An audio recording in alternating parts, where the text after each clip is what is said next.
कभी सोचा है तुम्हारी जिंदगी का स्टीयरिंग व्हील कौन पकड़े हुआ है? तुम खुद या तुम्हारे आसपास के लोग? सोच के देखो, अगर तुम एक टाइटैनिक जैसे सपने के कैप्टन हो, लेकिन तुम्हारी शिप में हॉर्स भर के लोग बैठे हैं, तो चाहे तुम कितनी भी कोशिश कर लो, एक दिन वो शिप डूबेगी ही। बॉस, एक बात फिक्स है, अगर तुम नेगेटिव हार मानने वाले हुए लोगों के बीच घूमोगे, तो चाहे तुम जितना भी बड़ा सपना देख लो, आखिर में तुम्हारा सपना भी एक इमोशनल बर्डन बन जाएगा। शुरू में लगता है अरे मैं अलग हूँ, मैं अलग सोचता हूँ, पर धीरे धीरे उनकी एनर्जी, उनका सोच तुम्हारी लाइफ में असर कर जाती है बिना बताए। और इसी असली राज को अनलॉक करता है 48 लॉज ऑफ पावर का law number 10, infection avoid the unhappy and unlucky. कभी सोचा है सपने सिर्फ देखने से पूरे नहीं होते? सपने उन लोगों के साथ मिलकर पलते हैं जो तुम्हारी सोच को बदलते हैं, और मर जाते हैं उनके साथ जो शॉर्टकट और नेगेटिविटी का जहर फैलाते हैं। गो मैकेनिक, एक नाम जो स्टार्टअप दुनिया का शाइनिंग स्टार बन सकता था, आज सिर्फ एक केस स्टडी बन के रह गया है। पैसा था, विजन था, इन्वेस्टर का भरोसा था, लेकिन कहानी बिगड़ गई जब उन्होंने गलत सोच वाले लोगों को अपने साथ ले लिया। लोग जो सपने नहीं शॉर्टकट सोचते थे, जो ग्रोथ नहीं चोरी और मैनिपुलेशन सोचते थे, तो उनका सक्सेस का सफर नहीं डाउनफॉल का काउंटडाउन शुरू हो जाता है। गो मैकेनिक, एक सपना जो देश का ब्रांड बन सकता था, वो आज सिर्फ एक वार्निंग बन के रह गया है। गलत लोग तुम्हारा एम्पायर भी हवा बना के उड़ा देते हैं, और सही लोग बिना 1 रुपए के तुम्हें शहजादा बना देते हैं। तुम अपनी गाड़ी का इंजन जितना पावरफुल बना लो, अगर रास्ते में गड्ढे हैं तो गाड़ी रुकेगी ही रुकेगी। ध्यान दो बॉस,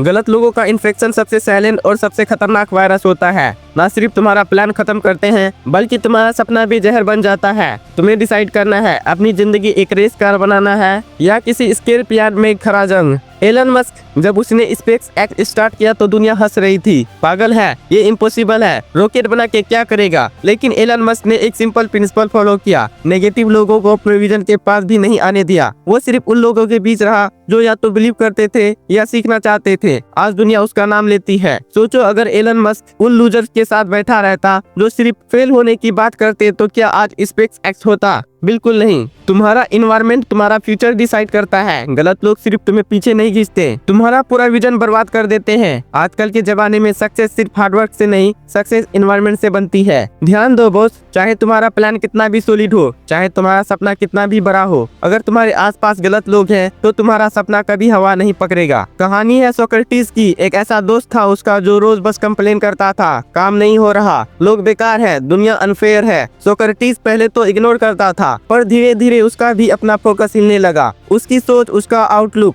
सब कुछ नेगेटिव होने लगा। फिर सोक्रेटिस ने एक कदम उठाया, उसने अपने नेगेटिव दोस्त से दूरी बनाई, और जैसे ही डिस्टेंस क्रिएट किया, पॉजिटिविटी, फोकस और एनर्जी सब वापस आ गया। बॉस, चाहे तुम कितने भी स्ट्रांग हो, अगर तुम्हारा एनवायरनमेंट टॉक्सिक है, तो तुम अपने सपने को मरने से नहीं बचा सकते। तुम्हारे आसपास कौन है? तुम्हें खींच रहे हैं नीचे या ऊपर, या उठाने वाले हैं? तुम्हारे आसपास के लोग या तुम्हें उड़ान देंगे या तुम्हारी हवा निकाल देंगे। बी वेरी केयरफुल किसको अपने आसपास रखते हो। ध्यान दो बॉस, अगर तुम्हें अपनी जिंदगी का किंग बनना है, तो पहले अपनी किंगडम की फौज देखो, तुम्हारे आसपास कौन खड़ा है। अब सोचो, तुम लाइफ में कुछ बड़ा करना चाहते हो, सपने देखते हो, एफर्ट डालते हो, लेकिन तुम्हारा सर्कल ऐसा है जो सिर्फ कंप्लेन करता है, हर वक्त एक्सक्यूज देता है। लाइफ टफ है भाई, किस्मत ही खराब है। सक्सेस सब लकी लोगों के लिए है। जैसे एक आदमी के पैर में पत्थर बंधा हो और उसे दौड़ने बोला जाए, वैसे तुम्हारा हाल होता है। चाहे जितना जोर लगाओ, आगे नहीं बढ़ पाओगे। तुम्हें लगेगा कि प्रॉब्लम तुम में है, जबकि असल में प्रॉब्लम तुम्हारे आसपास के लोगों में है। ध्यान दो बॉस, एनवायरनमेंट डिसाइड्स एवरीथिंग। सही लोग मतलब सही एनवायरनमेंट, और सही एनवायरनमेंट मतलब सही डायरेक्शन।